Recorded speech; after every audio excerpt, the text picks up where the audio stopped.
Hello friends, कैसे हैं आप सब। मैं प्रीति मिश्रा आप सबका स्वागत करती हूं मेरे इस यूट्यूब चैनल पर।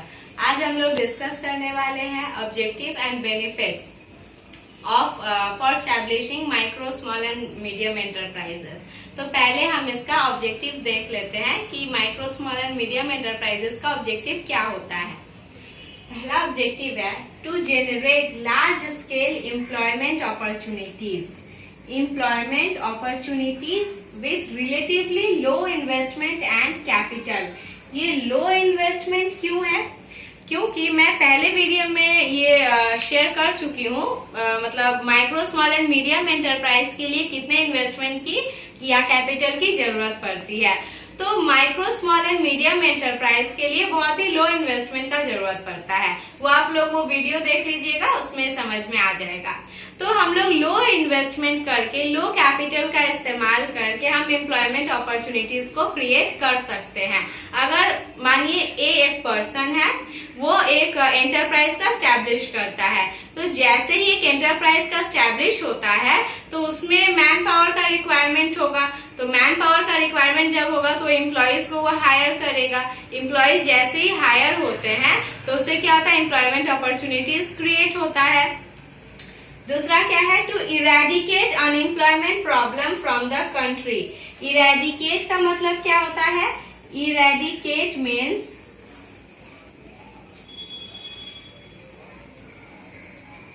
to remove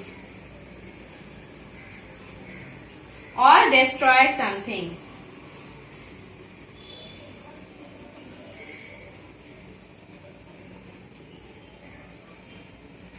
or destroy something। Eradicate का मतलब होता है रिमूव और डिस्ट्रॉय समथिंग। अनएम्प्लॉयमेंट को इरेडिकेट करता है। जैसे जैसे सोसाइटी में एम्प्लॉयमेंट का क्रिएशन होगा, अनएम्प्लॉयमेंट खुद ही इरेडिकेट हो जाएगा, कम हो जाएगा या फिर खत्म हो जाएगा। उसके बाद आता है to improve the level of living of people. Level of living of people means standard of living. इसका मतलब क्या होता है? Standard of living. अगर मानिए मैं अपना बात ही कर रही हूँ, मुझे जॉब अपॉर्चुनिटी मिला है, मैं कहीं काम कर रही हूँ, तो उससे क्या होगा, मेरा स्टैंडर्ड ऑफ लिविंग बढ़ेगा, मेरे रहन सहन का तरीका बदलेगा। अगर मैं एक झोपड़ी में रहती हूँ तो मैं एक फ्लैट खरीदूंगी, है ना। अगर मेरे पास साइकिल है तो मैं एक स्कूटर खरीदूंगी। तो इससे क्या होता है, मतलब स्कूटी खरीदूंगी, तो इससे स्टैंडर्ड ऑफ लिविंग बढ़ता है, मतलब बेटर हो जाता है पहले से। तो एम्प्लॉयमेंट जैसे जैसे क्रिएट होगा, अनएम्प्लॉयमेंट इरेडिकेट होगा और स्टैंडर्ड ऑफ लिविंग बढ़ता है। To encourage dispersal of industries to all over the country covering small towns and villages। Dispersal means the process of spreading something। मैं यहाँ छोटा करके लिख देती हूँ, the process of spreading something।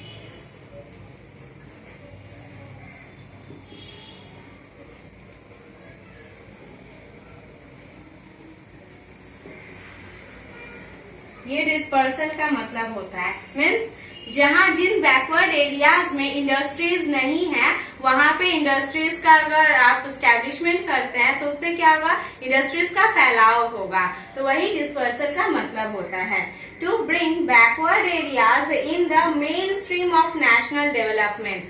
National development मतलब क्या होता है, पूरे कंट्री का डेवलपमेंट होना चाहिए। हमारे इंडिया में ही ऐसे बहुत सारे विलेजेस हैं जहाँ पर डेवलपमेंट, मतलब डेवलपमेंट का डी भी नहीं है, ऐसा आप कह सकते हैं।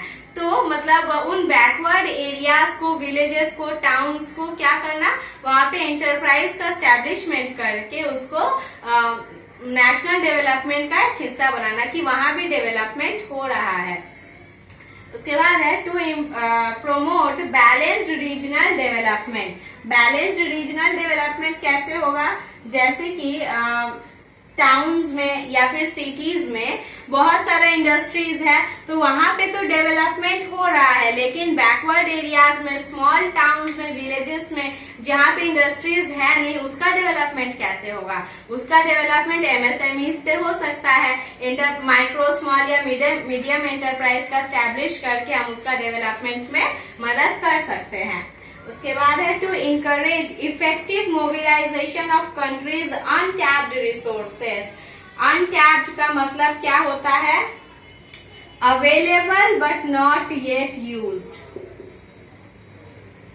Available but not yet used मतलब ऐसा टाउन या विलेज जहाँ रिसोर्सेस अवेलेबल तो है, बट वहाँ पे इंडस्ट्रीज नहीं होने की वजह से उसका इस्तेमाल नहीं हो रहा है। तो अगर वहीं पे एंटरप्राइज का स्थापना होगा, तो उससे क्या होगा? वहाँ का जो रिसोर्सेस है उसका इस्तेमाल होगा, लो कॉस्ट में मिल जाएगा।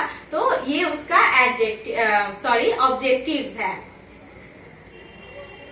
अब हम लोग इसका एडवांटेजेस देख लेते हैं। एडवांटेजेस किसके साइड में है? जो ओनर है या एंटरप्रेन्योर है उसके साइड में एडवांटेजेस होता है। जैसे वो अगर एमएसएमईज में एस्टैब्लिश करता है तो उसे कुछ एडवांटेजेस मिलते हैं। उस बेनिफिट्स की वजह से कोई माइक्रो, स्मॉल या मीडियम एंटरप्राइज का एस्टैब्लिशमेंट करता है। जैसे उसका पहला आपका एडवांटेजेस क्या है? Preference in procuring government tenders. Government tenders उसे मिलते हैं। लेकिन मैं एक बात और बताना चाहूंगी, ये अभी जो मैं बेनिफिट्स की बात करने वाली हूँ, ये सारे बेनिफिट्स सिर्फ उसी एंटरप्रेन्योर को मिल सकता है जो अपना जो ये बिजनेस है उसे रजिस्टर करवाएगा। उसका कुछ मैं नाम लिख देती हूँ अभी, उसके अंडर में अगर वो रजिस्टर्ड है तभी उसे वो सारे बेनिफिट्स मिलते हैं।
देखिए, डिस्ट्रिक्ट इंडस्ट्रीज सेंटर और khadi and village industries commission और नेशनल स्मॉल इंडस्ट्रीज कमीशन और directorate of handicrafts and handlooms और उद्योग आधार मेमोरेंडम और any other body specified by ministry of MSME.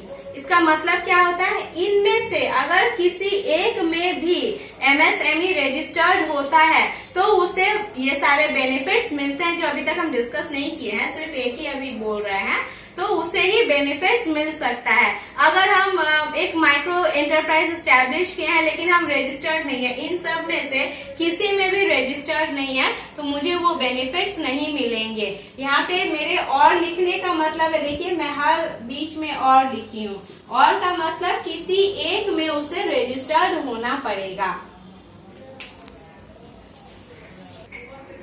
तो अभी जो मैं नाम लिखवाई थी उसके अंदर अगर रजिस्टर्ड होगा तभी उसे ये सारे बेनिफिट्स मिल सकते हैं।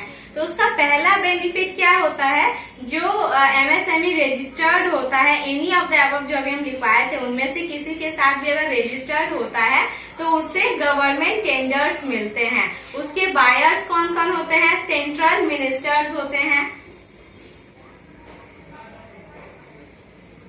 सेंट्रल मिनिस्टर्स या सेंट्रल डिपार्टमेंट्स,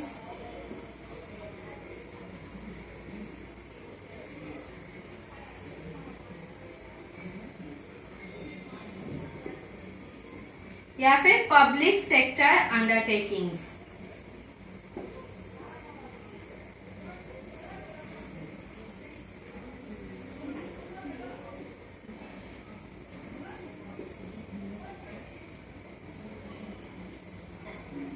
ठीक है, तो ये सब जो होते हैं वो एमएसएमईज के बायर्स होते हैं अगर हम रजिस्टर्ड होंगे तो।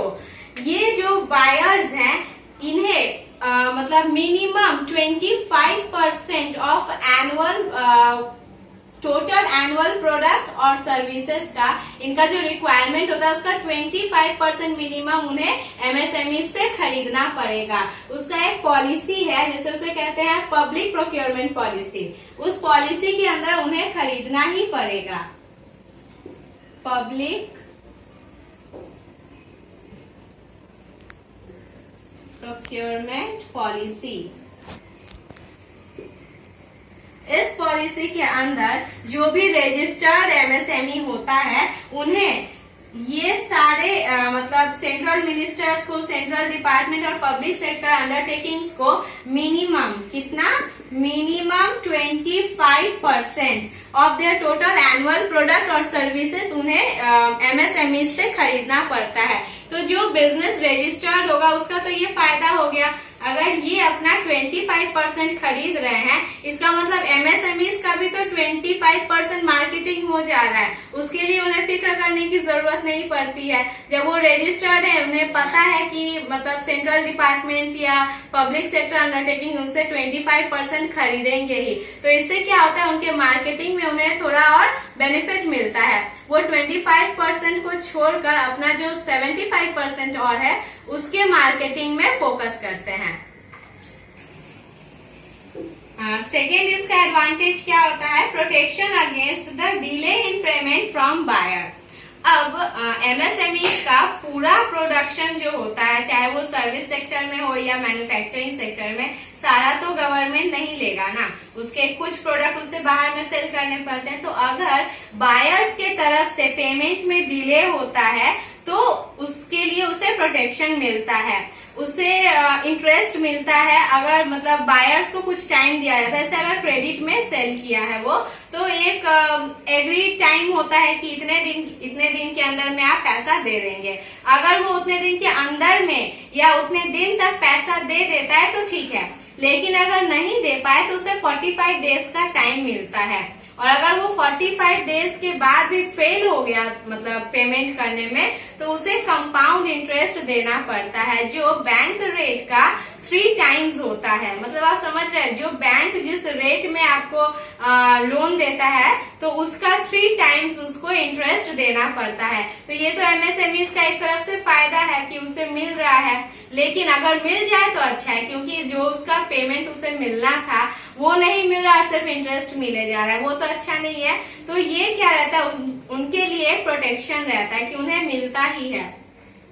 उसके बाद है right of interest on delayed payment. जैसे हम बताए, उन्हें 45 डेज का टाइम मिलता है कि उसके अंदर वो पेमेंट कर सकते हैं, लेकिन अगर वो नहीं कर पाए तो उन्हें कंपाउंड इंटरेस्ट देना पड़ता है। कंपाउंड इंटरेस्ट मतलब जैसे अगर हम 1000 का लोन लेते हैं तो उसमें मेरा 10% इंटरेस्ट हो रहा है 100 रुपया, तो अब 1100 जो होगा अब उसके ऊपर 10% चार्ज होता है। तो ऐसे कंपाउंड इंटरेस्ट होता है। Compound interest normal interest rate से बहुत ज्यादा ही दिलाता है। तो राइट ऑफ इंटरेस्ट जो रहता है वो उसे मिलता है कि अगर डिलेड पेमेंट होगा तो उसे इंटरेस्ट मिलेगा। उसके बाद आता है time bound resolution of disputes with buyer through conciliation and arbitration. इसका मतलब टाइम बाउंड डिस्प्यूट का रिजोल्यूशन होना चाहिए। जैसे ज्यादा दिन तक कोई भी प्रॉब्लम को खींचातानी नहीं होगा, उसके ऊपर केस नहीं चल सकता है। तो एमएसएमई जो होता है वो micro and small enterprise facilitation council के पास जा सकता है इस डिस्प्यूट को सॉल्व करने के लिए। उसका नाम क्या है, micro and small enterprise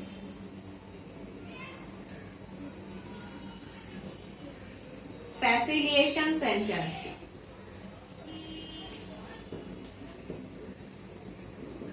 sorry, ये काउंसिल होगा, फैसिलिटेशन काउंसिल। तो एमएसएमई इसके पास जा सकता है अब उसके डिस्प्यूट को सॉल्व करने के लिए। तो एमएसएमई का ये एडवांटेजेस होता है, पहला कि उसका 25% प्रोडक्ट के लिए उसे चिंता नहीं करना पड़ता है। दूसरा, उसे अगर डिले पेमेंट होता है तो वो राइट है कि उसे इंटरेस्ट मिल जाए। और तीसरा क्या है, जो डिस्प्यूट भी अगर होगा तो वो तुरंत ही उसे खत्म किया जा सकता है। तो ये वीडियो यहीं खत्म होता है। आपको अगर ये वीडियो अच्छी लगी है तो इसे लाइक जरूर कीजिएगा, अपने दोस्तों के साथ शेयर कीजिए, और अगर अभी तक सब्सक्राइब नहीं किया है तो प्लीज सब्सक्राइब कर लीजिएगा। Thank you for watching this video.